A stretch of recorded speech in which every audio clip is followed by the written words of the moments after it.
By way of introduction, my name is Thomas Isakovich. I'm the founder and CEO of Nimbus Data. I'm going to tell you a bit about our company. First and foremost, I just wanted to extend my thanks before the presentation for the opportunity really to be here. I was actually kind of thinking about it. There's probably maybe 3 centuries of storage wisdom in this room. So it's a lovely opportunity to be able to present to you. Many of you have seen, collectively,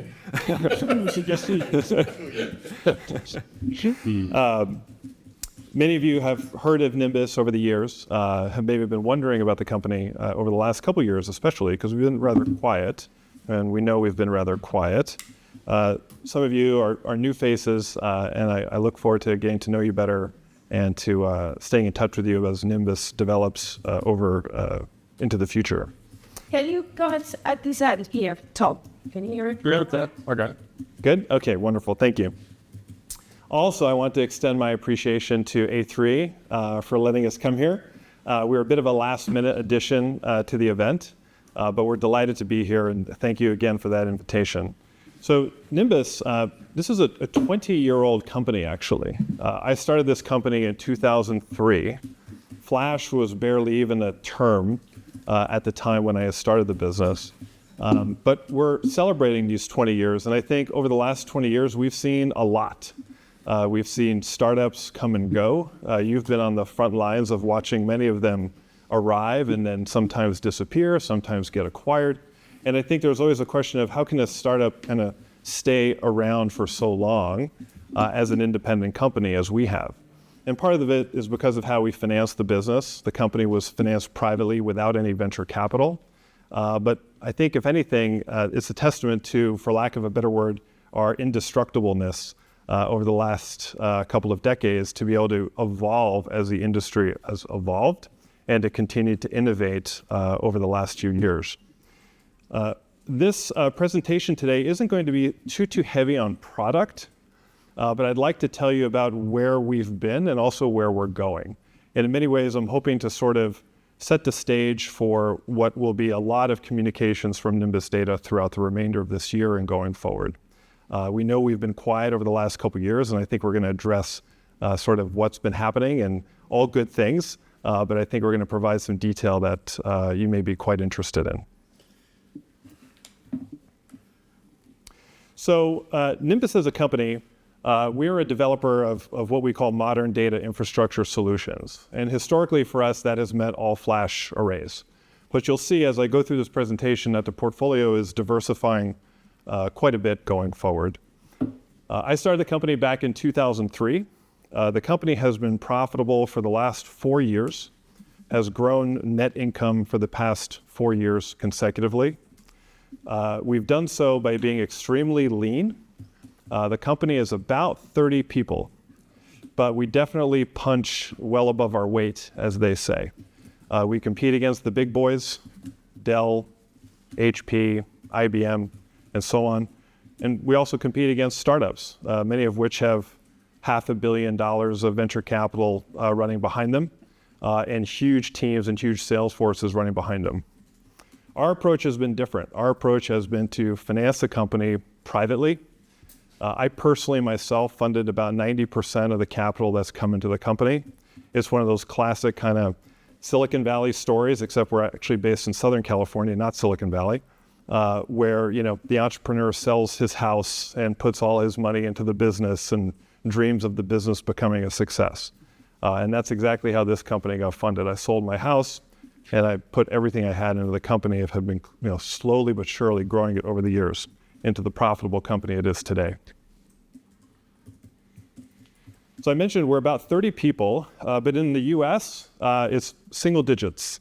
Most of the people are at our 2 R&D locations. We have a location in India, which is where we primarily do our software development. And then we have another location in Taiwan, which is where we do most of our hardware design.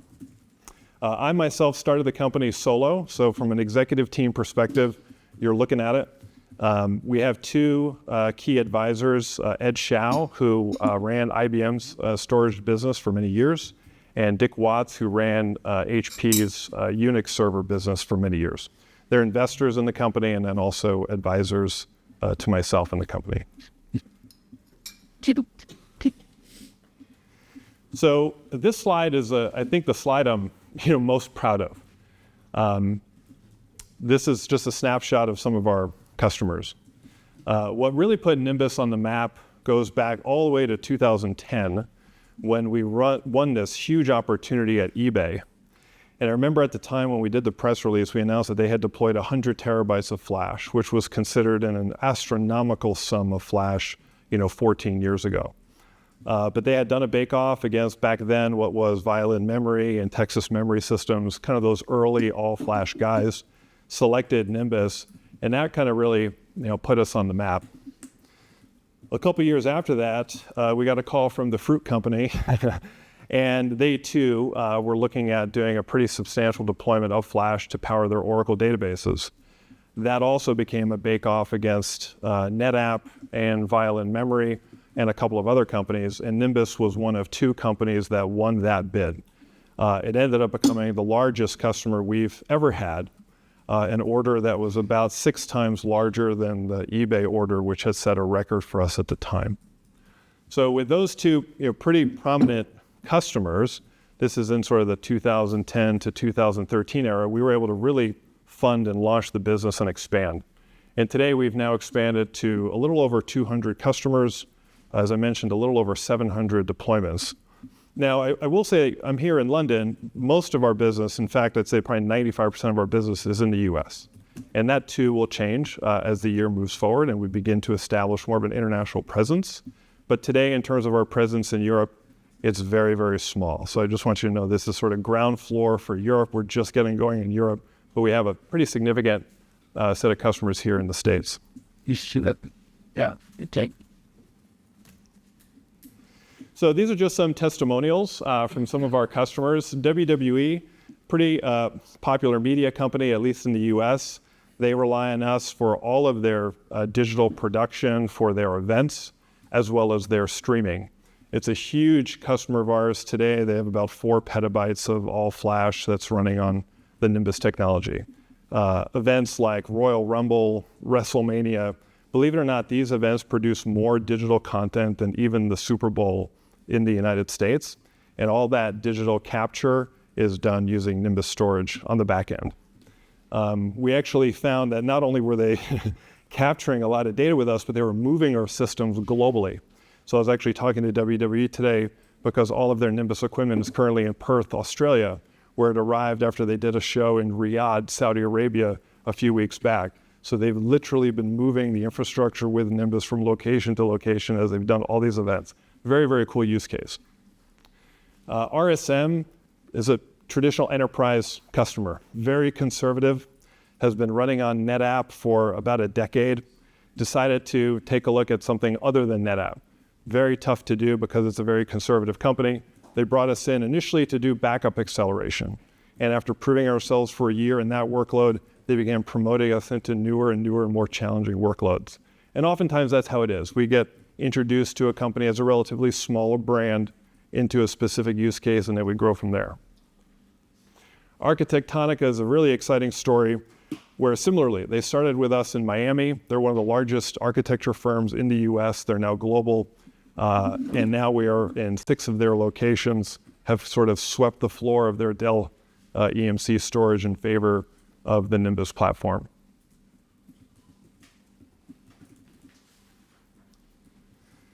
So our customers today, if you think about enterprise storage, they are generally using us for 4 different use cases.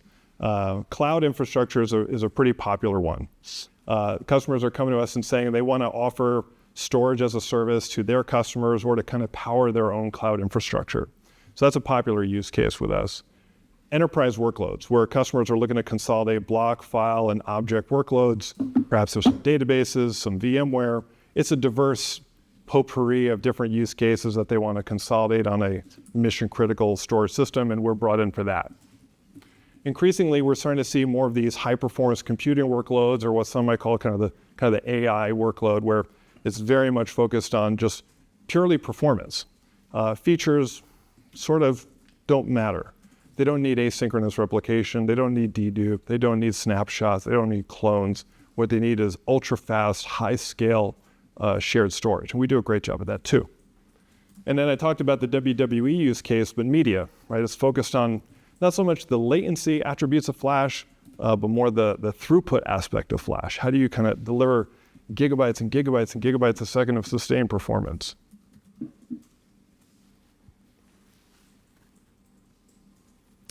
So I mentioned that this company has got about a 20-year history, and I thought it would be really, really helpful to just kind of tell you a little bit about the different phases of the company, because many of you have tracked Nimbus over some time and have sort of wondered, hey, where's this company been over the last, say, 3 years? I think we've done maybe one press release in the last 3 years. I think two, actually, because one came out today in conjunction with the Hammerspace folks. But let me tell you a little bit about kind of where we've been and what we've been up to and where we're going.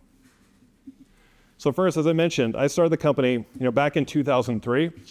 I funded the company without any venture capital, as I mentioned. And really, if you read the original business plan, it was to make a very simple enterprise storage array. The goal initially was to design a 1 terabyte all-flash array that just did iSCSI and sell it for $5,000. Very, very simple vision. Today, we're doing quite a bit more than that. Flash was barely present at the time when the company was launched. But we did eventually launch that first product, an iSCSI only 10 terabyte platform. And now you think about just how, well, not that long ago that was. Today we're dealing with customers that are looking at petabytes of capacity.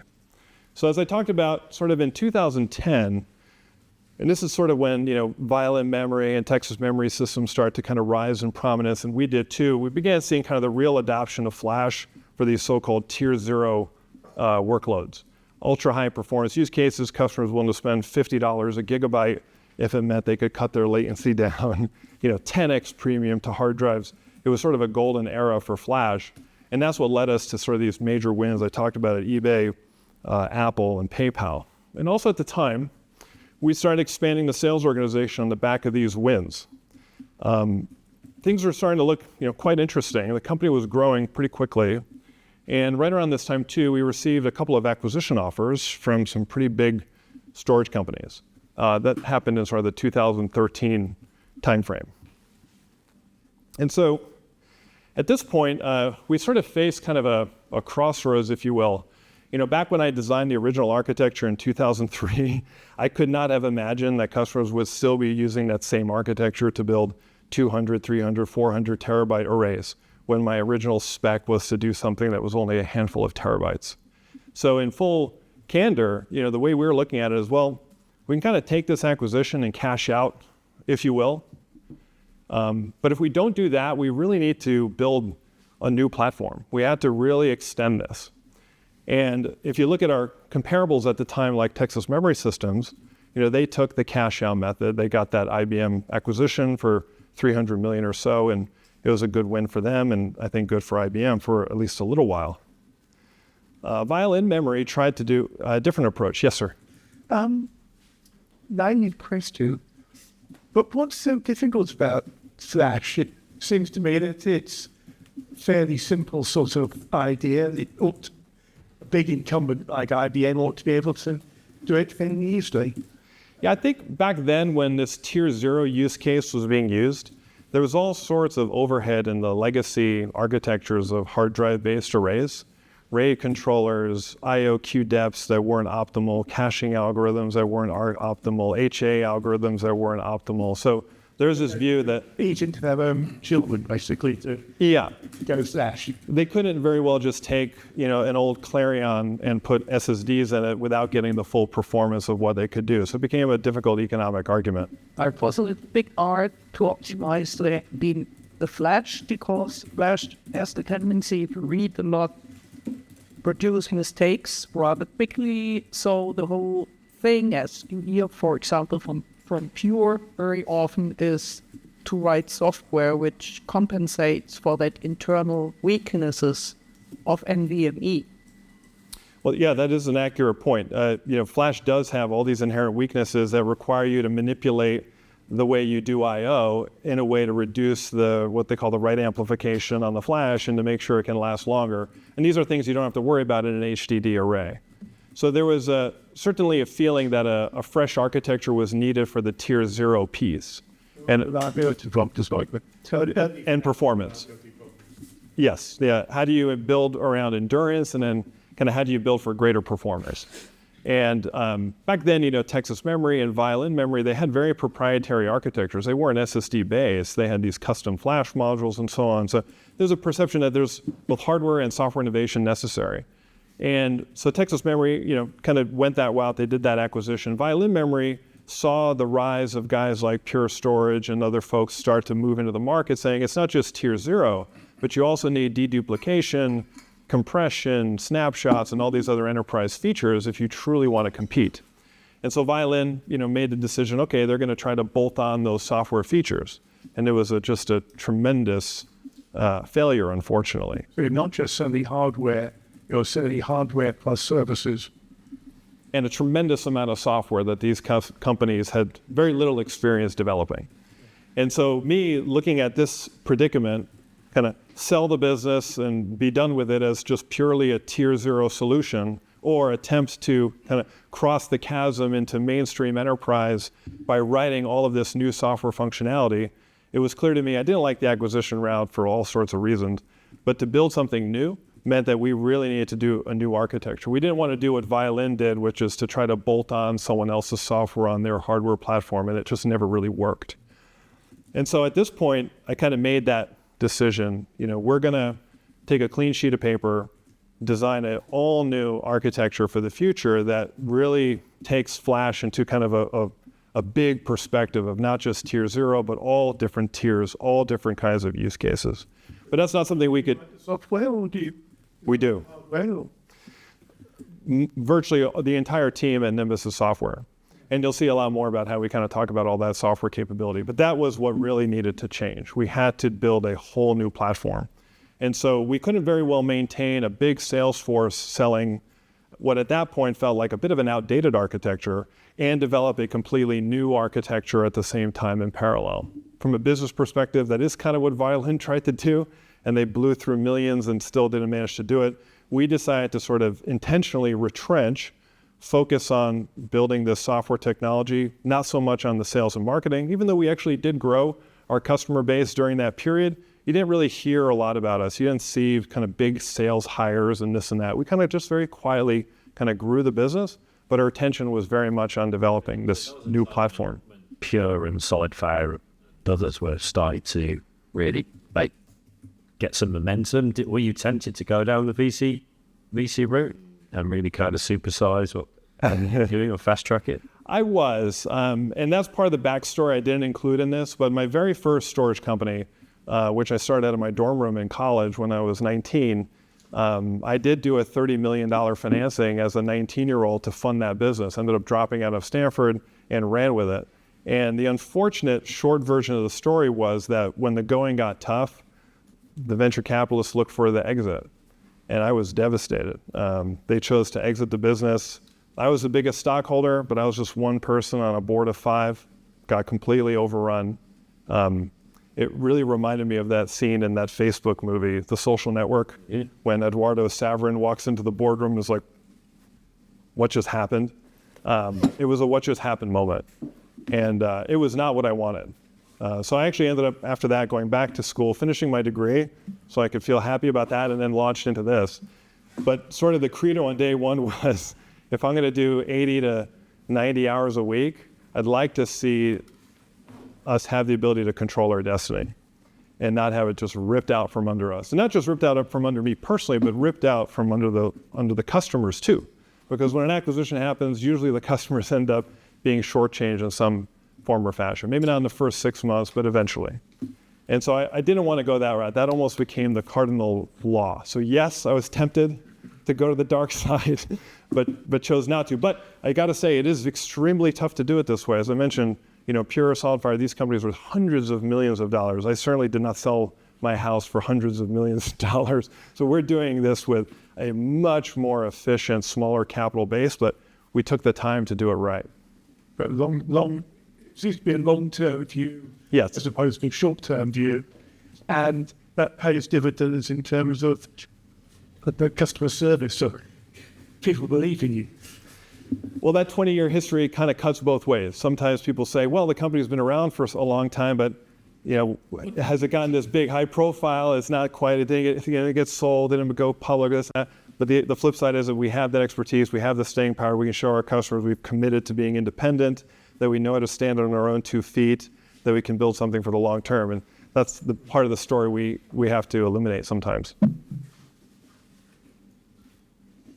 So we did that. We quietly grew the customer base. We continue to expand, operate the company profitably, but of course rather quietly. And we focus on developing this next generation architecture, which I'm going to tell you about as we kind of go through this. So where are we today? Well, about 2 years ago, we actually released this next generation platform to customers. So, in truth, it took us 6 or 7 years to develop this thing, even with 100% focus on it. And you'll see why. It was a pretty ambitious architecture. But we quietly released it. We didn't announce it. You can't read about it on our website, but we want to send it to some of our biggest customers and make sure that they thought as highly of it as we did before we made a general announcement about it. With storage, it's mission critical. You really only have, I think, one chance to present a GA product as a solid product. So we just wanted to take our time, make sure it truly was perfected. We got a lot of feedback, mostly positive, some negative. The negative stuff we refined, we made it better to where it is today, where I believe it's just a phenomenal technology. We now have dozens of customers that are in production with this new platform, which again, we have yet to announce even as of today. So that brings us to today itself, which is really us kind of gearing up for this reemergence, to announce this new platform, reintroduce the company to the market. And really for us, this just sort of kicks off a marathon of activities. We've got lots of new products, like you see some kit over here, but you might be wondering what's in those magic white boxes over there. Other stuff that's really cool, which I'll show you later, but stuff that's coming. So we're very excited about everything that we're going to be unveiling. You should expect something about every 2 months through the rest of this year of new products that are all based around this new architecture that we've developed. How do you manage your existing customers who bought into you when you were small and quiet and focused and conservative or something, and are now facing a company that's going to be bigger and more active and it's not quite the company they bought you to in the first place, possibly? Oh, I don't think our culture will change much. We're still going to be lean and mean and efficient. We're still very customer first. So I don't think they're going to see any difference in the customer support experience. They're just going to see the technology has matured significantly. And they buy new technology, do they? So that you're not maintaining 2 lines side by side, or your existing customers will move over to the new architecture. We anticipate that, yes, they will all move to the new architecture. And there's a seamless way where that can be done with all the data in place, and it can be done non-disruptively as well. Can see it. Yes. When will we see this announcement? Because, from the journalistic point of view, I cannot write, there is a big, wonderful company Yeah. who's going to announce some further day, some wonderful things. This doesn't work. Yeah. And I'm also not going to write 5 or 6 times about you. I'm probably going to write one thing about you. That has to be rather soon because I'm here now. Yep. What, in 6 weeks or so. Yeah. When will we see this happen? Yeah. So the platform and the first offering of that platform will be announced next week. Okay. So that's imminent. But at the same time, I felt telling the story would be enough. Even whether you wrote about it or not was a big plus. Of course, we love that. But I felt it would be fairest to the industry at large and the experts that cover it to at least sort of hear the whole story too and what's forthcoming. But yeah, to answer your question, this platform, which I'm going to talk in more detail about, we're announcing on Tuesday. So they just got small, the white boxes. Well, those things are coming later. So whether they warrant their own story, I'll leave up to you, but I think they're pretty cool. So I'm just going to tease those. Okay. So when we took out this clean sheet of paper and we thought about, this next generation platform that we were going to build, there were kind of 6 criteria that I looked at. And I'll walk through kind of each of these individually. The first is sort of how we're going to build something that can scale. As I mentioned, that first platform that we designed was not terribly scalable. We need to build something that could scale to petabytes, perhaps even contemplate exabytes of capacity. The next was, what kind of networks would we support with the platform?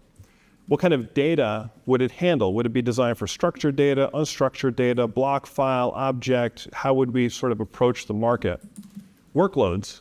Would it be for enterprise workloads? Would it be for performance workloads, AI workloads, archival workloads? What workloads were we going to target? Security. That's a big consideration now. What were we going to offer in terms of security capabilities with this platform? And lastly, how would it be deployed?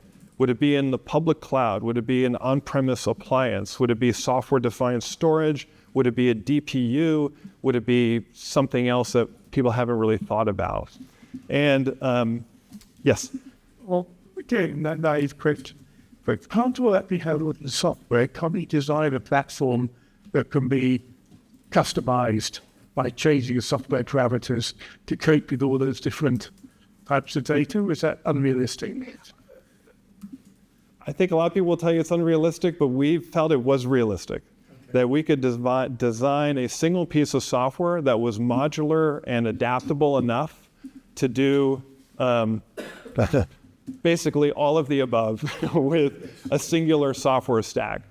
And I suppose this is my excuse for why it took us 7 years to develop this, because to attempt to actually accomplish all of this in a single piece of software is an enormous undertaking.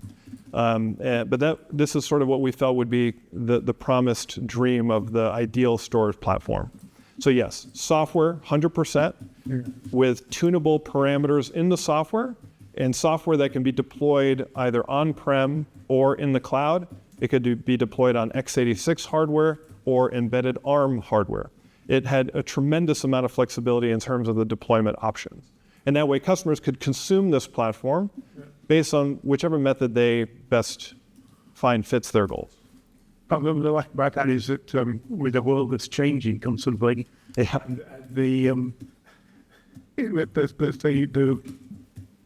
one of those points might change in the course of a couple of years. Yes. You really want something that can be adapted and change. Absolutely. And the deployment models especially. Yeah. Yeah. So let's start kind of going through each of these. So first, I kind of want to talk on scale, because this is often a very divisive subject in sort of how do you kind of scale a storage platform the best way. And we, from the get-go with this design, made the decision to do what many would call a federated architecture, or what we would call sort of a discrete scale-out architecture. In this sort of architecture, you have fully HA arrays that are sort of loosely coupled. They're managed centrally, but each array is its own domain of capacity. They have a fabric that they connect to clients with, whether it's Ethernet or Fiber Channel or InfiniBand, but they have no high-speed fabric between themselves. So this, of course, is diametrically opposed to the traditional what's called clustered scale-out, or just commonly referred to as scale-out architectures, where you have a big pool of interconnected nodes. But it's like the fiber channel thing, more or less. I mean, the fiber channel, which was said to be old-fashioned. Well, you can do Fiber Channel or Ethernet or InfiniBand, the front end. The principle was usually you have this array, Yes. and you have exit to fiber channel, and you have the fiber channel network behind it. Yes. This was that not give you enough bandwidth, not enough security in terms of interconnection, and so on. And now, if I'm not too stupid, but you seem to replicate that. In a way, and I think a few things have changed. What we've seen sort of evolve. So the first is that the interconnects have gotten much, much faster. So today you're at 400 gig Ethernet, you're at 400 gig NDR InfiniBand, so the pipes have gotten faster. The processors have gotten faster. But I think the biggest thing that's changed is the drives have gotten a lot bigger. So back in the day, before scale-out NAS even emerged, it was considered a big deal if you had, let's say, a 10 terabyte fiber channel array. It wasn't a tremendous amount of capacity. So the only way to kind of really scale it, other than daisy chaining infinitely, was to kind of buy another system. Now we're able to get to multiple petabytes in a single 6U array.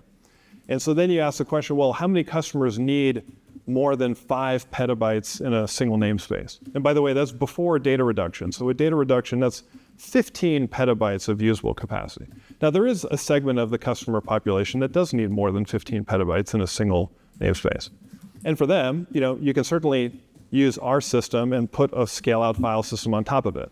In fact, our announcement today with Hammerspace was along those lines of you can start with a grouping of storage arrays and aggregate them together into one big global namespace.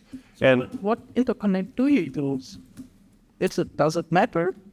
in that scenario, it depends on the scalable file system you're going to use, but typically it's an Ethernet interconnect. But we would leave that part of the solution out to the customer to decide what kind of scale-out file system they want to run on top of us.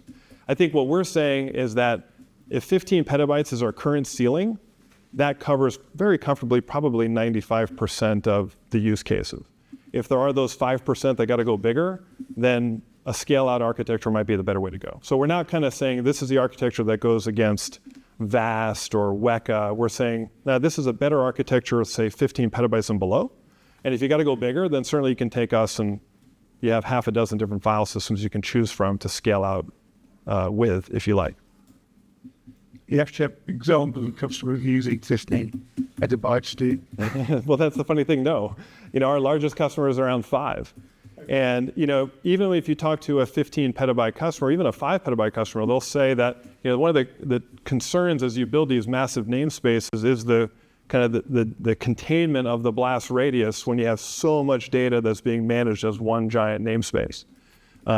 Even so-called scale-out architectures that we've seen tend to top out somewhere. Maybe they don't top out at 15, maybe they top out at 100 or 50, but they top out sooner or later.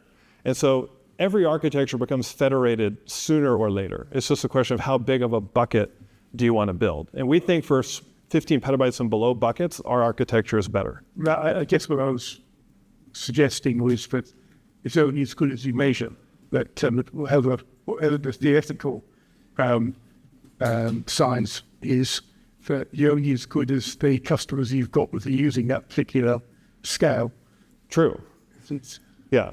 And I would say it is fair to position us in a different swim lane than, say, those that are chasing super scale kind of AI, HPC, massive scale infrastructure. There's a whole new set of challenges that come with that. But if you look at the customer that's got 10 petabytes or less, which I would say is maybe 95% of customers, there's actually been quite a lack of innovation in that area for some time. I mean, that used to be Nimble, it used to be EqualLogic, it used to be Compellent, it used to be 3PAR. All these technologies are largely gone. Who has kind of emerged into that space with something innovative? That really hasn't happened. So yeah, we're definitely trying to stay in a specific swim lane. And as I mentioned, one of the other advantages of this sort of deterministic or discrete scale out is power, space, and just capital cost. If you do a true scale out, now you need to build a whole nother network interconnect between all these nodes, and that gets extremely expensive. So I would say, 10 petabytes of Nimbus versus say 10 petabytes of VAST, I would expect probably a good 80% cost difference between their solution and our solution, us being 80% less expensive, because we can accomplish it in a fairly small amount of equipment. We don't need erasure coding, we don't need multi-node replication, we don't need a switch interconnect, we don't need any of this other infrastructure that is sort of a prerequisite for a traditional scale-out architecture. Why don't you need erasure coding? We have our own version of Flash optimized RAID. So the maximum config of our platform is 72 drives, which RAID can comfortably handle. If it were, say, thousands of drives, then yeah, I think that's when erasure coding becomes critical. Also, all of our nodes are HA. But I mean, it has a lot of RAID usually causes overhead. Usually. Yeah, we think we have a better implementation of RAID, the more parallelized, and that was one of the innovations that we put together over the last few years. So from a performance perspective, this little fellow right here does about 50 gigabytes per second, and that's fully rated on reads, and does about 40 megabytes or gigabytes per second on writes. That's a tremendous amount of performance for a rated system of this size, physical size. But to do that with scale out, it would probably be half a rack of equipment. And a lot of times we speak to customers who think they want that big single namespace, but when we show them that one big namespace is going to cost them this much more hardware, this much more gear, they quickly try to find ways to say, maybe we don't need one big namespace. Maybe we can learn to live with 2 or 3 if it's going to allow us to have that much less equipment. What about sustainability, use of power, heat, cooling, that sort of thing? Yeah. Do you address all those? I mean, is it just included in the power and hardware cost? Or was it? Well, so for example, this device here is about 800 watts, which is it works out to about 1 watt of power per terabyte, which is a tremendous efficiency figure. It's come because we actually designed our own controllers in here. That's not off-the-shelf servers, which is what these scale-out vendors, for the most part, are doing. And so those off-the-shelf servers come with all sorts of additional components that draw power. You have the interconnect, much more power. So I'm not going to get into sort of the power delta here specifically, but I can confidently say it's probably about half the power, perhaps even less than half the power of conventional architectures.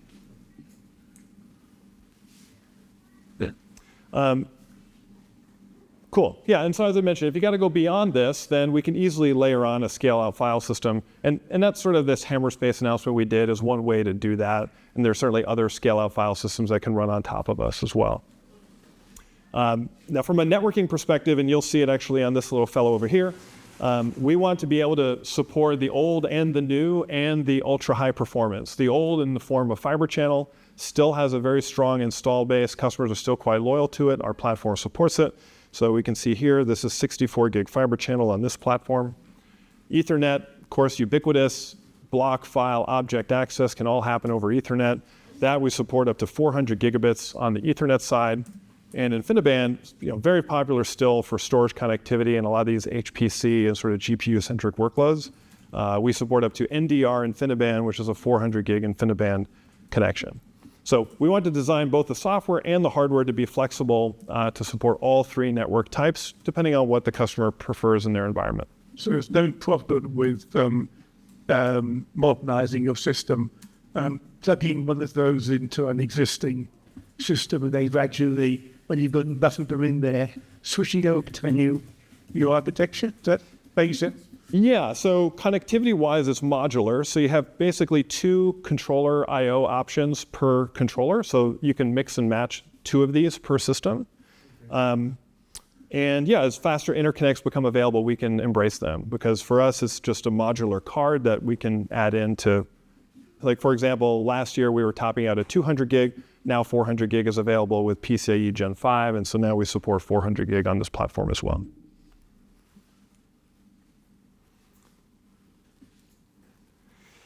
Data. As I mentioned, we want to support block, file, and object data on one platform. Again, very ambitious to do this. If we look at the scale-out guys, for the most part, they focus on file and object. They don't really have a solution for block.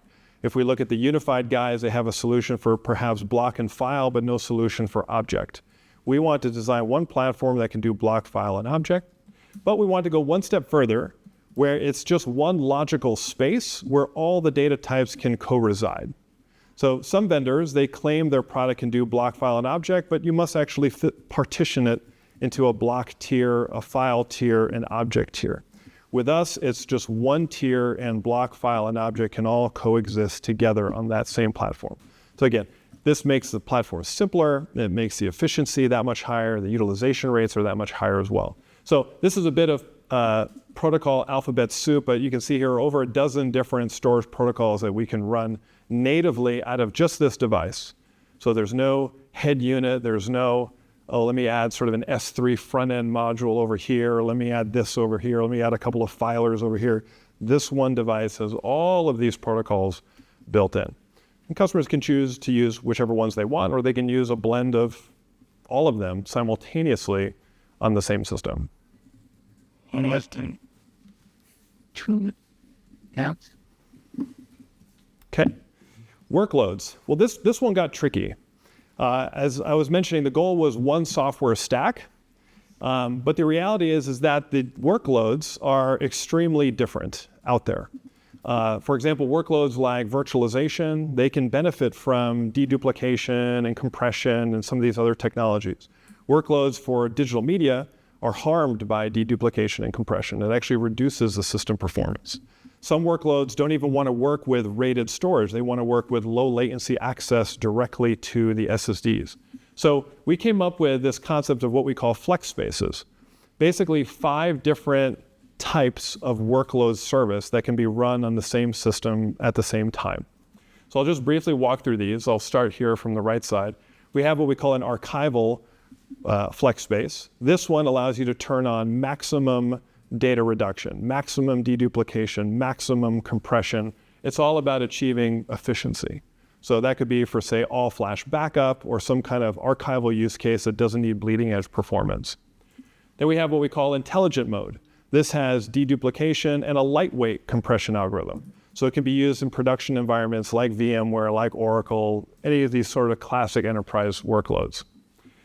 We have what we call a transport flex space. This is an interesting one. So what it allows you to do is actually to mirror identical sets of drives on a system and then separate or break the mirror so you can actually move data physically from one array to another array by actually removing the drives from one array and inserting them in another array.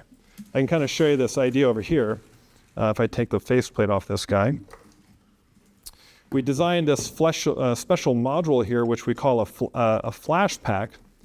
And this would actually be, for example, a flex space designed for transport, where a customer says, I want to basically be able to capture data on one location. Here, everything is encrypted and rated, and it's mirrored to another one on the very same array. When it's time to move the data, they can break the mirror, eject the flash pack, walk it over or ship it over or fly it over to wherever it's going to be destined to, insert it, and the data is immediately decrypted and then available for sharing at that new location. This concept came from our work with WWE, who said, hey, look, we're capturing 500 terabytes of data. We certainly can't copy that over a network. It would take years. This would be the way to do it. Never underestimate that the bandwidth of a motorcycle career with a... Well, as long as it's encrypted, yes. And that's what we did with this. So this kind of shows the idea of kind of using this platform, not just for classic enterprise storage, but even as sort of a data dock, if you will, for transporting high volumes of data from one location to another. Will it be a part of the mirror when you put it into the new? So will it be again a part of the mirror if you put it in the new array, or will it be separate totally? It'll be separate. Okay. So yeah. So it's mirrored rated across the drives, but then mirrored here. So the only reason we mirror is because while this is in transit, the motorcycle courier crashes and the device goes flying, the data is still safe over here until this arrives at the destination. Then you can blow away the original data and reuse it. Did you send from a backup? Because recovery of whole systems is remarkably slow with networks. So you could just take a few terabytes across quickly enough. Well, if it were a few terabytes, I think you could still maybe do it over a network. The challenge is when it becomes hundreds of terabytes. Yeah. And designing a seamless way to achieve that data mobility. And we're seeing this more and more with massive amounts of data being collected at the edge that then need to get moved to the core for processing, whether they're doing data capture from sensor data and then it needs to get processed here. Again, massive amounts of data. So I just use it as yet another example where there needs to be a lot of flexibility in the software to sort of imagine all these different workload scenarios. And we tried to design that into the software. Then we have what we call the extreme workload. This is for the performance-oriented customer. So your HPC workload, your AI workload, they don't care about deduplication. They don't care about compression. They don't care about snapshots, replication. What they want is the shortest, fastest possible I/O path from their host to the storage, as clean as possible with as little activity from the array as possible. And that, again, came from feedback from customers who said, look, when Pure Storage is on an opportunity and just says sub-millisecond latency, that might be okay for generic enterprise workloads. But when it comes to, let's say, the workload at Apple, They were trying to figure out, can you do 80? Is it 80 microseconds or 90 microseconds? We care. There's a big difference when you're doing billions of transactions. It adds up quickly. So again, we had to design a data pipeline that basically short-circuited around all of our data management features like dedupe and compression, allowed the customer to bypass all those features and go straight to the flash. They still get RAID, they still get HA, but nothing else. And then we finally, the fifth use case, we ran into the customer who even said, we don't even want RAID. What we want is a way to directly talk to the individual SSDs, or better yet, the individual SSD namespaces over a network. We'll worry about how we achieve data protection somewhere else. The Oracle software will do it, or we'll achieve it some other way. We just need network-connected flash namespaces. So get even your RAID stack out of the way. We'll take care of that some other way. So that's what we call the composable flex space. Basically, we export the SSDs directly as individual namespaces, and you can even carve up SSDs into individual namespaces and share them onto the network.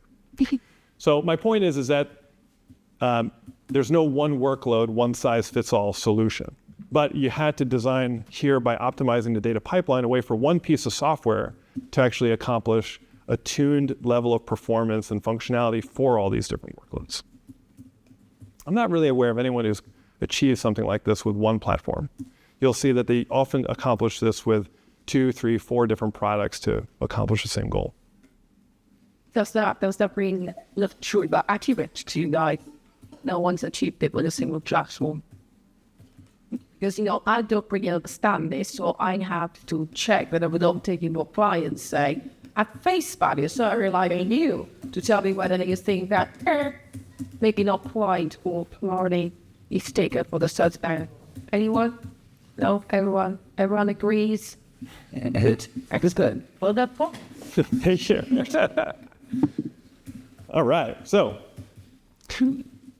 that kind of covers all those different aspects we want to look at. Now, from a management perspective, the way these platforms are managed, we have a couple different ways. We have a web-based interface called Insight, which actually runs on the box itself. We have Vantage. That's deployed as a separate piece of software, and that will allow you to manage a whole fleet of these from one management interface.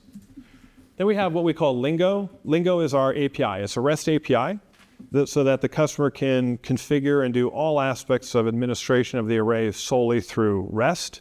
They don't have to use any sort of web-based interface. And then the final piece is what we call Console. And Console is basically just a plain English command line interface that you can use.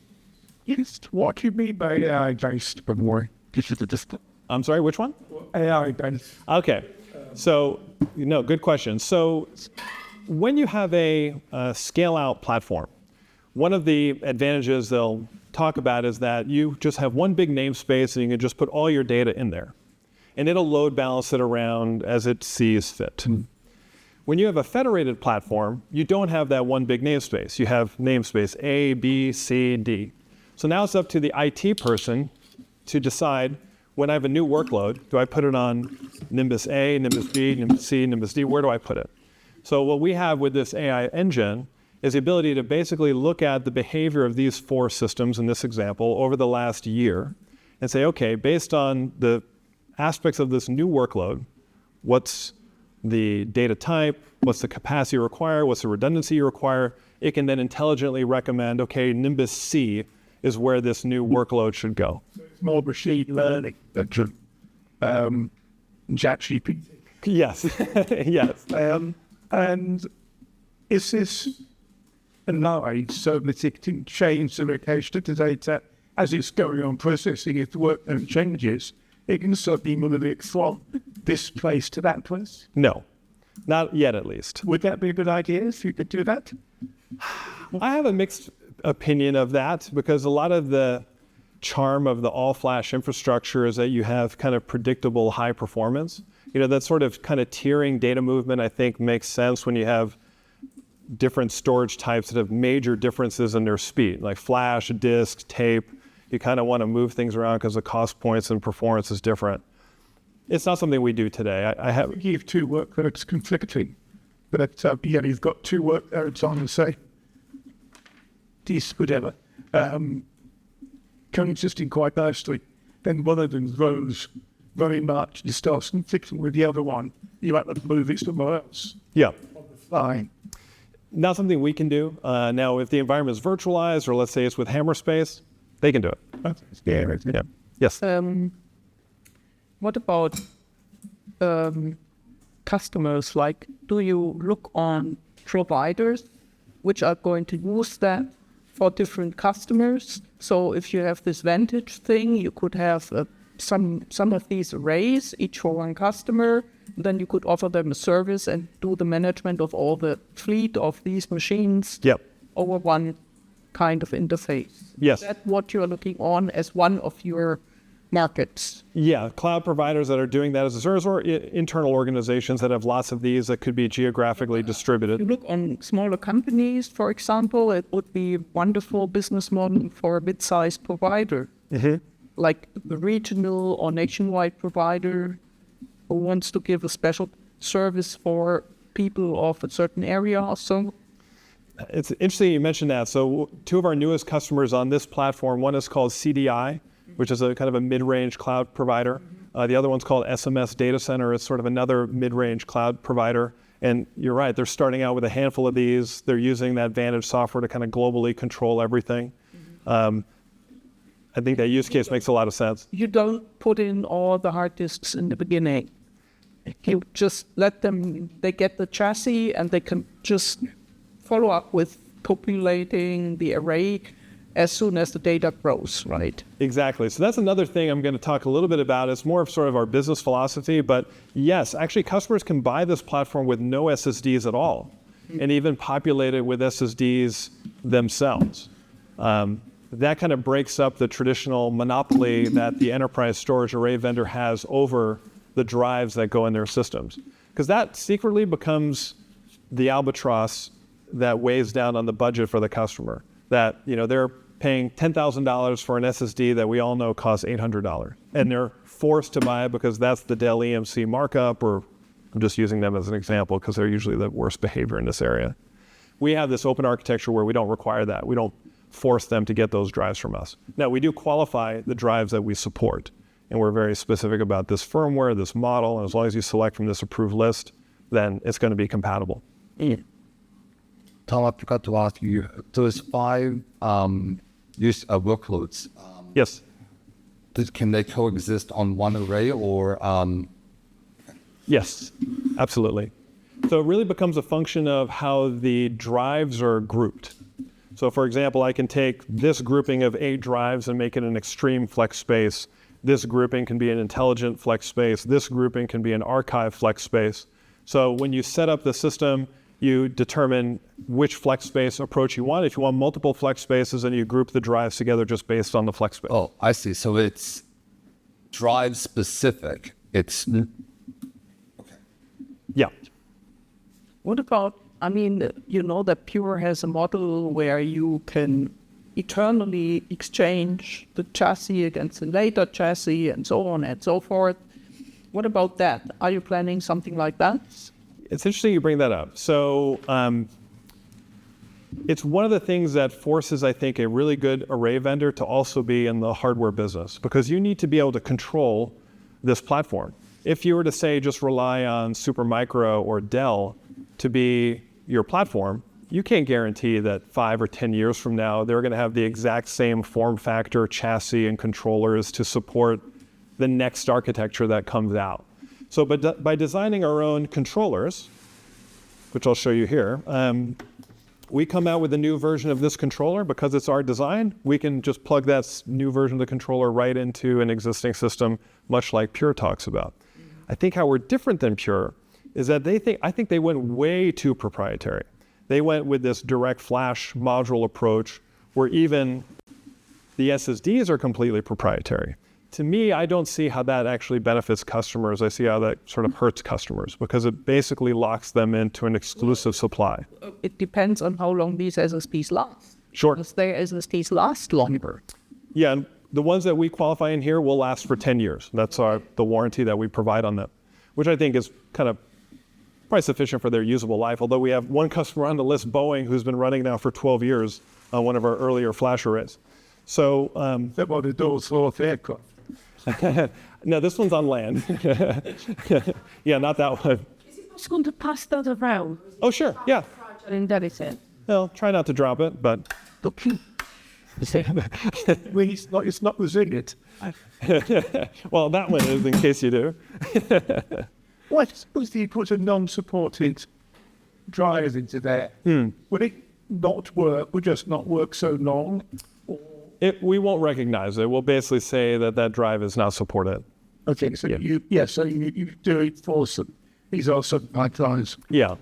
Yeah, the list is about 30 or 40 SSDs that we support. So it's a very long list. Yeah. But yeah, it can't be the Wild West because then it becomes just too difficult to support every possible SSD out I there. like the idea of actually, I'm happy if you to reject this Yeah. supported, but to sort of work with them, not quite. Yeah, no, that would be bad. So I did wonder what would go wrong with unsupported drives. Is it just that it would last so long? Well, that's part of it, or the encryption wouldn't work properly or wouldn't last as long, or it wouldn't be dual ported, or the NAND type wouldn't be right. I mean, we kind of look for the right blend. The good news is that there's a very healthy market for SSD supply. We have Samsung, Kioxia, Seagate, WD, Solidigm, Micron. Then you have many Asian companies like Memblaze and others. So there's just so many options. And I think tying customers down to just one option just seems to do them a disservice when it comes to cost. I sort of thought that SSD is becoming commoditized, but it's not quite commoditized. I think there needs to be a balance. Yeah, you can't just put any tire on your car, but maybe there's 10 different ones that are good. What can you tell us? What is special about the controller? That's a great question. So, couple things. First is there's accelerators in there for the hardware encryption. So one thing that we do with all of our products is everything is 100% inline hardware encrypted. It's a military grade encryption. Normally that would require additional hardware in order to do that. So we have that built into the controller. Mm-hmm. The next is that controller right there only draws about 150 watts of power. So that's about a third of what an off-the-shelf server would draw in terms of power. The third is the serviceability. You can see how compact this is and how rapidly any ordinary end user could service this product just by hot plugging that. We wanted to design something that wasn't just functionally strong, but was also easy to service. And it actually kind of goes hand in hand with our business model because as a 30-person company, we can't be maintaining a massive fleet of spare parts all over the place for 1,000 different possible controller configurations. We just have to maintain that. And so it simplifies the supply chain and the whole support infrastructure as well.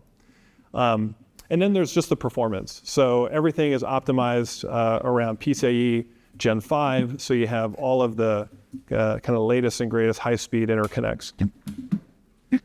And then you talked about kind of that future upgradability. Sorry, one last thing. That was key too, that customers, by designing our own, we can guarantee them future-proofing by doing a controller-only swap down the line. Can you see GPUs in there? It's interesting you mentioned that. So we recently took a look at a company that's in the GPU-based storage space that's sort of been struggling. The reality is that the way we do the RAID algorithm does not at all require the horsepower of a GPU. Now, if we were doing erasure coding as the architecture, that might be different. But no, if you wanted to do AI, and if you did want a separate system, route, then it would be very sensible to put a GPU in there. Sure. In the controller. So this is our device for doing AI on a certain amount of data, for example. It's a possibility for the future. I think the way we looked at it, at least for now, is that it kind of takes us a little bit out of our sweet spot in storage and might make it a little bit out of our swim lane. But I don't ever want to say no to a good idea. Anything's possible, but at least right now, no. You see, encryption's a single point of failure because if anything goes wrong with that encryption, you've lost the data, lost all the data on the drive, presumably. My guess is question how reliable your software is, but yeah, I don't see it that way. I don't see it as any more risky than anything else. We manage all the encryption keys ourselves. Or the customer can use like KMIP, which is an external key management system. They can back up the keys and save the keys. Yeah, you don't want to end up like that guy who lost 200 million worth of Bitcoin because he put his USB key in the trash. I don't anticipate that sort of a situation because we're kind of managing those keys internally and as external backup options. I'm very sick because I like the idea of strong encryption, but if you're probably less concerned about privacy than access. So you'd rather have the data a bit less private, but accessible, than have it totally private. Well, it is configurable by the customer. If they're not comfortable doing full-time encryption, they don't have to use it. But the good news is it's there, and the hardware is enabled to do it at line rate if they do want to do it. And you say something about the IOPS and so on, and throughput numbers? It'll be on our data sheet, but I can kind of give you some insight into that. So it very much depends on the network interconnect because we support so many, and the protocol because we support so many. But if you take the most bestest case, right, that would be either 400 gig Ethernet or NDR InfiniBand, and then doing NVMe over fabrics with RDMA, you're looking at around 10 million 4K IOPS from this one system here. How many? 10 million, about 10 million, yeah, from this just 2U system running active-active. And then throughput-wise, I mentioned it'd be in the neighborhood of around 50 gigabytes per second sustained. Is it fair to say that obviously performance and capacity and so on are perfectly adequate, and I quite like what it means fit for purpose, but the real USP is the flexibility of software. We find that every audience views the priority differently, but yes, the simplicity is paramount. The investment protection, the flexibility, the idea of a singular platform that can cover a broad range of use cases. Now, if you lead with that story, the risk becomes that people interpret that it's a Swiss Army knife that is average at everything. And that's why we're very specific to talk about, for example, the flex spaces and the flexibility of the network, because we have the ability, unlike a Swiss Army knife, we can reshape the I/O pipeline based on the workload. So it's not a dial tone. It is unique to the workload. But yes, the flexibility is something that customers just love because they don't know what their requirements are going to be in the future. They just know they don't want to have to buy another array if they can avoid it. So flexibility without compromising performance or capacity. Yes. But historically in storage, you lead with that and people say, well, I've been told my whole life, there are three things you want, you have to pick two. Yeah. We're telling them, we think we can get you all three. We have to tell the story a little for them to understand the architecture about how we feel we can do that. Call the appliance. Sorry? How do you? Oh, yeah, right here. It's got the power supplies I'll pass this around too. So because it's so low power, there's no fans here or anywhere else. It's just the fans that are built into the power supply of the unit are enough to evacuate the heat very comfortably out of it. And actually even more than that. So WWE, when they run this product, I mentioned they just came back from Saudi Arabia, a little bit over 100 degrees Fahrenheit over there where they're running, and they run these outdoors. I mean, that's how hot, and it's very able to cool itself. So yeah, that's another advantage of running purpose-built hardware. So there's devices is intended to run in that setting, man. So in terms of the edge infrastructure down, I mean, this. Yeah, so some people, their favorite profile of this system is the side view because of how short it is. It's only 20 inches deep. So this can go into an edge use case, it can go into a vehicle, it can go into planes, submarines, all sorts of these kind of tactical use cases where a normal array kind of goes all the way out to here. And so that again, it comes down to that ability to do, why we did custom hardware in the area of the controller, because that's usually where all the wasted space is. We optimized it, but it also goes back to kind of that one platform, right? A platform that not only has a lot of software features, but physically can go in a data center or can go on the edge with the exact same piece of hardware. Why is it called a cabling time, in fact? Oh, just to prevent the power cable from accidentally being yanked out. Okay. It just holds it in place. Do you have redundant power supply? Yeah, you've got two. So one here and then the other one here. Yeah. And then redundant controllers as well. So from a service perspective, it's just through, and then the SSDs, and that's it. And the capacities of it are set up for are difficult pieces. So like are redundant. That's yeah, or is it me? one of each of the simply Yes, I'll explain. So it would be using 24 64 terabyte SSDs in here. That'll get you about 1.5 petabytes. And then we support up to 2 stack expansion. So those would connect over PCIe, bringing your total to 72 drives in a 6U. So 72 times 64 terabytes of drive, that's how you get to about 4.5 petabytes raw in a 6U. Ultimately, always worries about how much of this data we're storing is actually useful. I'm sure it's cheaper to actually just store it than, try to work out which is worth feeding, which isn't. But I do want to see, all these devices data we talk about, being generated every day, just how much of our stuff is never ever accessed by anybody. I'm sure the waste is exorbitant, and I'm very pleased about it. Just smart. Yeah, well, there's that. But that would be more of I'd blame the GPUs for that at 200 watts a chip. So they're the criminals there. GPUs if you had that data. Well, yeah. Okay. All right, so we're kind of nearing the point of actually talking about the product. I spent a lot of time talking about sort of the theory and the philosophy around this next generation platform. But I'd like to now finally formally introduce it. You've been taking him apart, just been ripping at his guts and passing him around shamelessly. But it's been this fellow here, we call the Flash Rack Turbo. That's him. As you can see here, all flash array.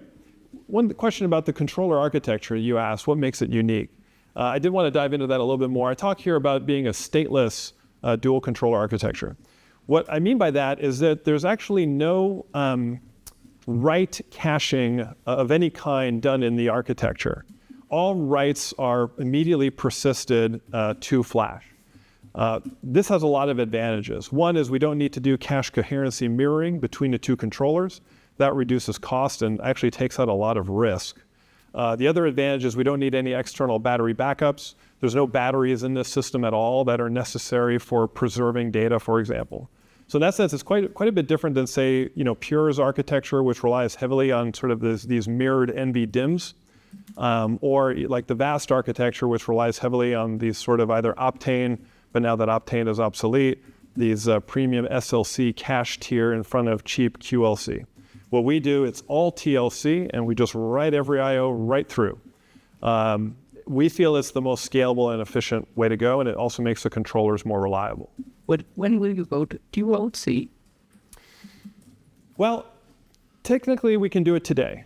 The way we look at QLC is there's got to be the right trade-off of endurance and cost, and also write performance, and also power. So the QLC dirty secrets are that the power is actually about 30% higher with QLC per terabyte than TLC. And the write performance is about 90% lower than TLC, massively slower. So are those two compromises worth saving 20% on the flash cost, which maybe translates into 15% on a system level? Right now, the economics to me say I don't think it's a worthwhile trade-off. That could change, and we're architecturally certainly open to it. But I would like to see QLC get better. Right now, especially concerning is that 30% increase in power.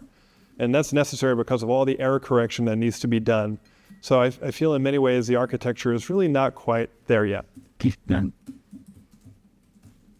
So what happens with, here's a naive question, what happens if the right fails on your machine? We say just right through.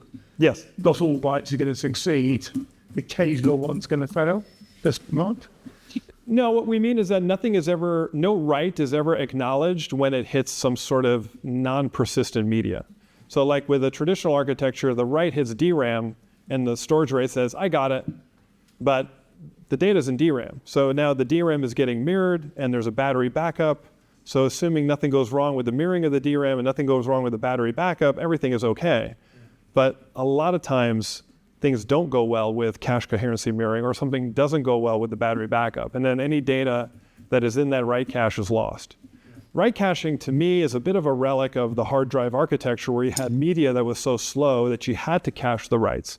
Now with PCIe Gen 5, high performance TLC SSDs, the performance delta between DRAM and TLC flash is no longer, to me, significant enough to warrant going to a caching architecture and introducing all this new risk. Yeah. But in your architecture, when you do that write, it has to sync back the signals. I mean, that write completely don't can you didn't you please don't pay. Yes. Yes. But Yeah, and then we do things like full data checksums automatically. So when we do commit a write, we're checksumming that write as well. And then you can also do periodic scrubs to make sure that there wasn't any silent data corruption due to magnetic fields or who knows what. That can also be automatically repaired too. Okay. Here's a big picture, but I think you've already kind of gotten to it, right? So we've got the stateless controllers, active. We have the redundant power supplies here. You have management ports, and then a slew of connectivity options from fiber channel to Ethernet all the way up to 400 gig, to InfiniBand all the way up to NDR, which is 400 gig speeds. So all very tightly, elegantly packaged in a single system that can be very easily deployed because of its size and power attributes virtually anywhere.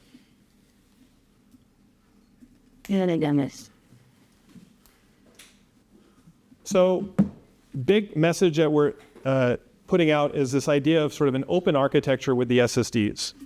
We are disagreeing with Pure Storage that there's any benefit to actually reinventing the SSD, or that a company that doesn't make the flash can somehow make a better SSD than the actual manufacturer of the flash.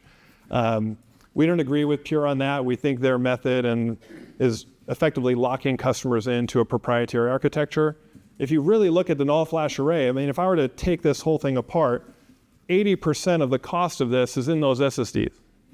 So you want a democratic, open, free market economy here in this part of it if you want to control cost.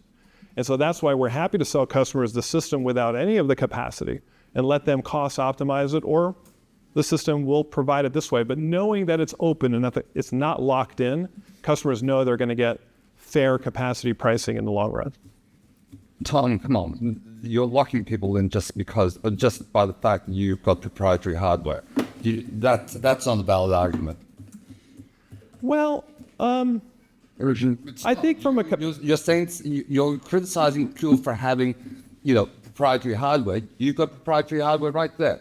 Well, true on the controller side, but the cost of the array is proprietary hardware.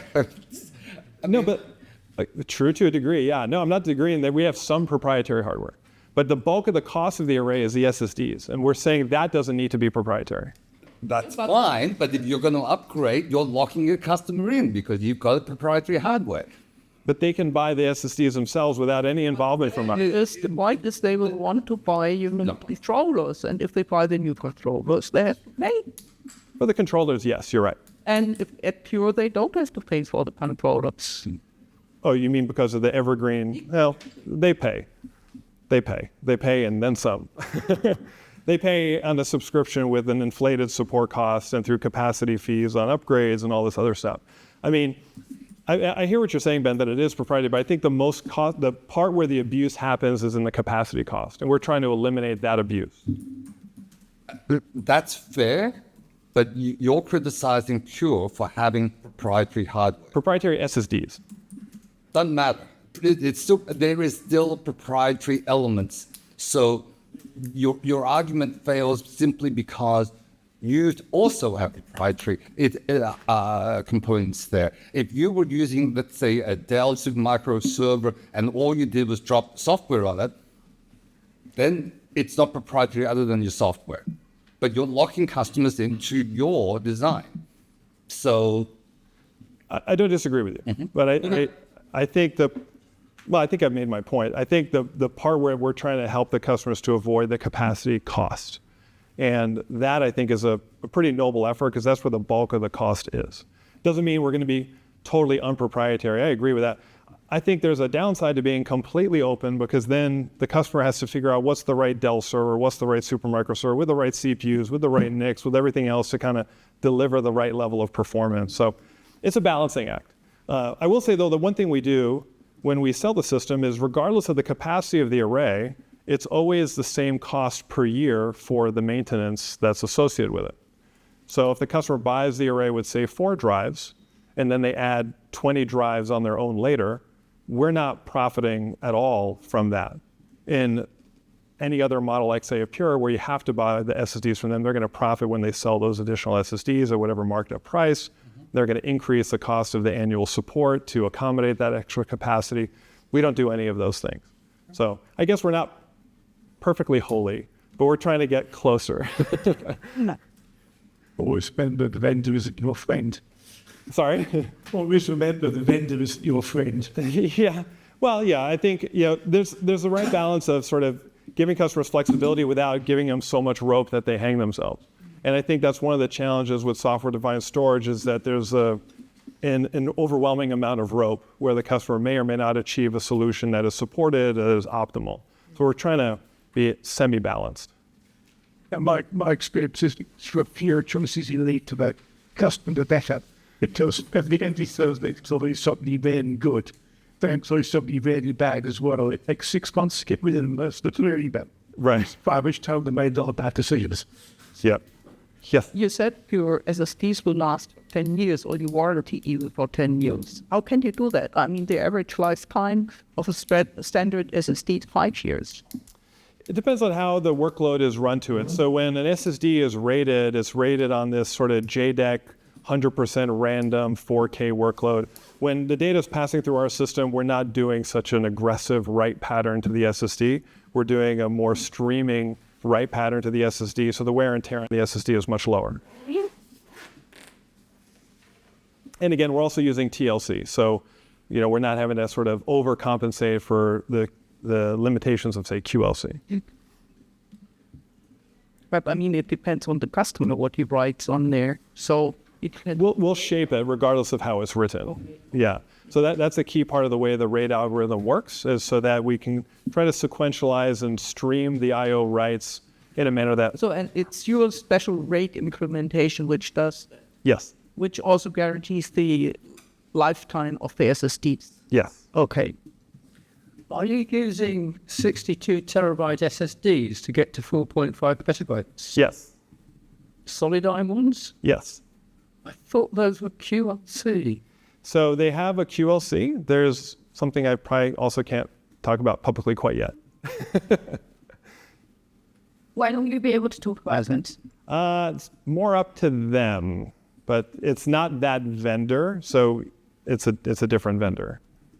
So you have 64 terabyte SSDs in there, and this means that in 2 drives you can have a capacity of how much in one chassis? It's going to be 3 chassis, so 6U. Only one chassis. How much? Oh, one is 1.5.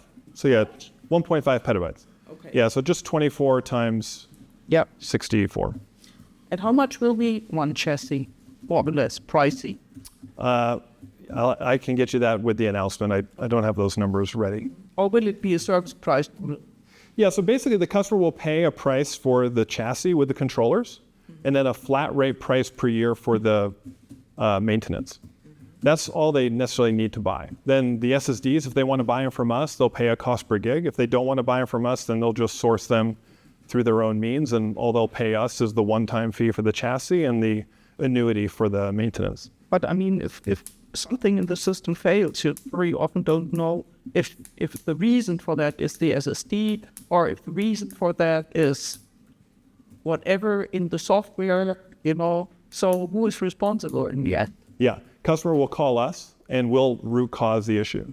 And if we root cause the issue as something related to an SSD and we did not supply that SSD, then the customer will have to take up however they replace that SSD on their own. And that's the trade-off. If it is an SSD we supplied, then of course we will deal with it like we would deal with any other defective part. How much maintenance is required on these things? It's pretty touchless. There isn't any ongoing maintenance necessary for it. Installing it takes about 30 minutes. racks quickly, powers quickly. We pre-program management IP addresses before it leaves the factory. So generally speaking, the customer can be provisioned in under an hour. Would the customer install it themselves? Yep. It's just plug in, isn't it? Yep. So the only maintenance required is if something stops working or an SSD fails, bring you up and ask for a new one. Correct. And that's why we designed it to just have these 3 serviceable parts. So it's easy for the customer to even self-service. So we'll overnight a part or next day flight a part or next flight out a part, and they can do their own self-service. Excuse me. Yes. Does it have an IP certification like IP64, IP something for us and environmental conditions? No. Are you planning that? So we have some partners that are looking at doing that, basically ruggedizing it, but it would be their solution, not ours. Good question, though. We do get asked that.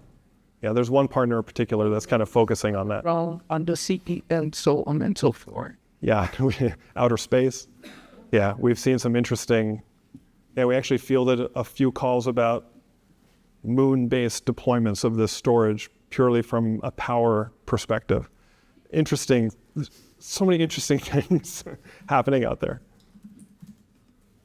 But I mean, today, if someone had a question about an aspect of the relationship between Hammer Space and Nimbus, is that person here, or has the question already been answered? No, or may I? Do I need to look? Because Hammer Space Yep. slide with your face on it. So. My actual face. Yeah. Oh, how cool. Eric Luzod and Summer, a quantum person, I think. Okay, cool. Every follow the national labs, Los Alamos, the research thing, the supercomputer. Yeah, your face was on it. I think it was. Sounds like a nice slide. I think it was taking those 4 steps down even further. So integrating us. I can't really remember the question we did. I think it was Chris who asked it. Because they showed us a progression of how these things, how these architectures work. Yep. What they're adding to it. They went from 9 to 8 to 4 steps where they had to move and then connect things. And with an integration with that you apparently can offer, you can actually have even less steps in the stack. Exactly. I think that was the question. Yep. Yep. Maybe you can elaborate a little bit more on that. Well, yeah, I think everything that they do complements above and beyond what we do. So we'll deliver sort of this high performance NFS data store, for example, but then the question is how do you scale across it? Or how do you orchestrate data placement automatically? The things that we don't do, they provide all that functionality on top. So I think it's just a perfect partnership where we're really good at this piece, they're really good at the data orchestration piece, and we're going to work together to advance the technology. And that's different than, say, Vast, who kind of wants to own both the hardware and the scale-out file system. Hammerspace's approach is let's kind of keep that file system piece, A, standards-based around PNFS instead of something proprietary, and B, let's keep it open so that there's multiple vendors of storage you can use kind of under the covers to build the whole data orchestration level, what they call their global data environment. So I think it's ideal.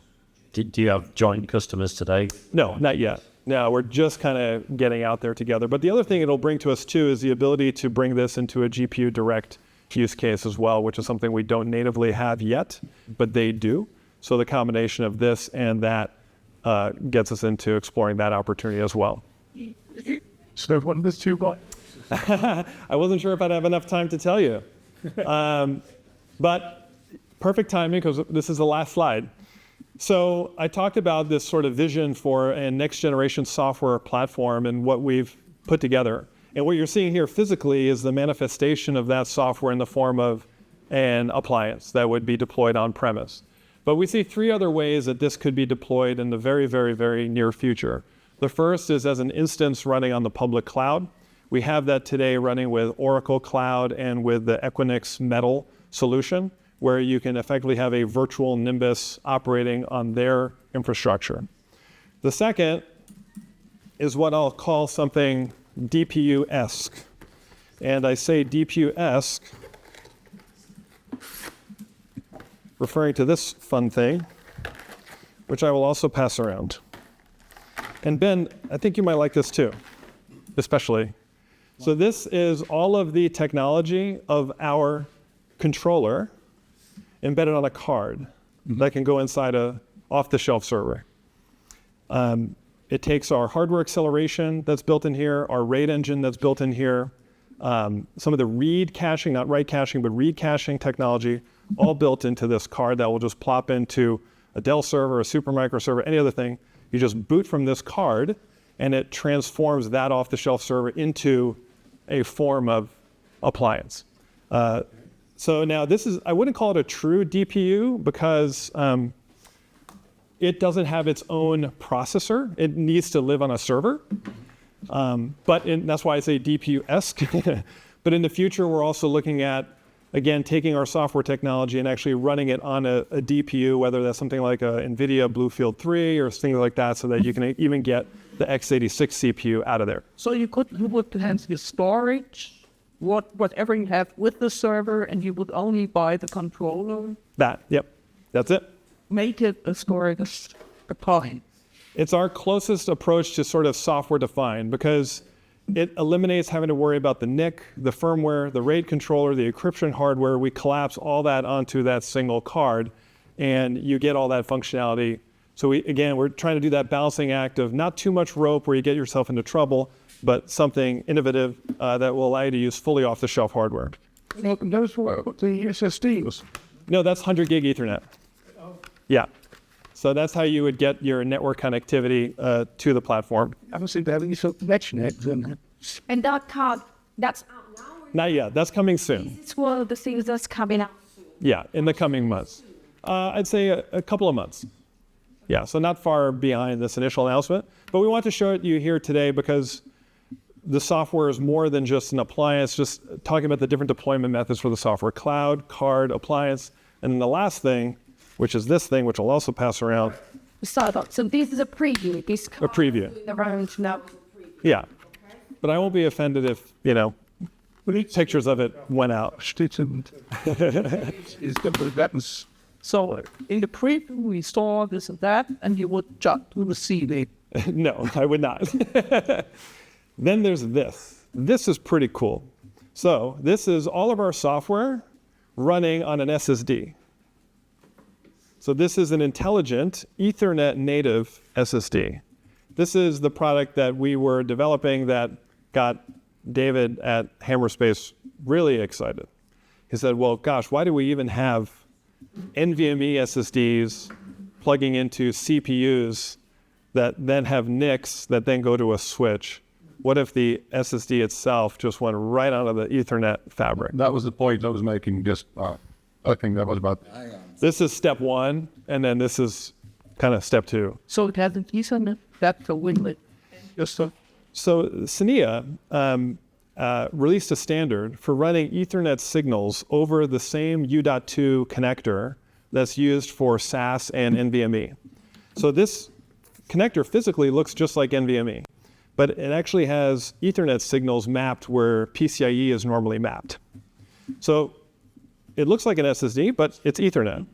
Now this needs to get installed in an enclosure that understands Ethernet. So instead of being a server with PCIe NVMe connections, it's actually a chassis with Ethernet switches. And you can't plug it into a laptop computer, right? No.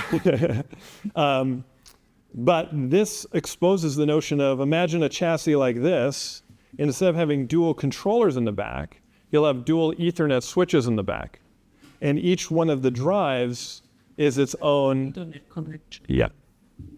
It would have kind of these two controllers be like top of the rack switches then. Yes. Even spine in one box. Huh? Even spine in one box. You could think of it that way. Yeah. So basically, this would be a Broadcom 100 gig switch, two of them for redundancy, and the drives natively speak Ethernet, and the CPU is completely out of the picture. Compression happens here, encryption happens here, deduplication even happens here. NVMe over fabrics, NFS, SMB, iSCSI, all comes right out of here, and you eliminate the classic controller architecture completely. Now, this deployment model is not suitable for everyone. If you're running an enterprise workload, you may not have sort of the wherewithal to sort of accommodate something like this. But if you're a hyperscaler or an HPC or AI-specific organization, you can figure out how to build an ultra scalable, even more efficient storage environment with Ethernet native drives. So that kind of brings the story full circle. It's really for us about the software, and whether you want to consume that software as an appliance, on the cloud, on a card, as an intelligent SSD. What kind of benefits in the thank you. This is dual 10 gig. Yep. And so out of the back of the chassis, it's going to be 100 gig connectivity. But I mean, if you have all the chassis full of 10 gigs, would have much more background, like connectivity. Yep. 300 gigabits. So you have 3 ports of 100 gig per switch. So 600 gigabits. You really would do that if it's not only one which is connected to that, but let's say 30 or what was it? 24. 24 Yeah. wouldn't get along with 300 gig. No, it would. It's because they're 10 gigs, so 24, that's 240 gigabits. And 3 by 100 gig is 300 gigabits. So yeah, you'd be just right. How small can you make this? Or was there be something else? It'll be exactly this size. It might even be exactly this chassis. Okay, yeah, so you can't be the smaller chassis and Oh, I got to go smaller even. No, it'll be this size. Yeah. But you think very different architectures, different solutions for different customers. Because when you do this sort of Ethernet native SSD, now what is protecting against the failure of the SSD? You don't have RAID because you just have an Ethernet switch. You don't have central encryption because you have a fully distributed architecture. But it solves other problems by removing hops in the I/O path and collapsing the infrastructure, which yields better efficiency. So for certain customers that can deal with that, they can benefit. Big data loads which are for inference, for example, something. Yep. And you could use that because the data is somewhere in the background anyways, and if the SSD collapses, you just reload it. Or if you're, let's say, using Hammerspace, right? It's providing the data orchestration at its layer.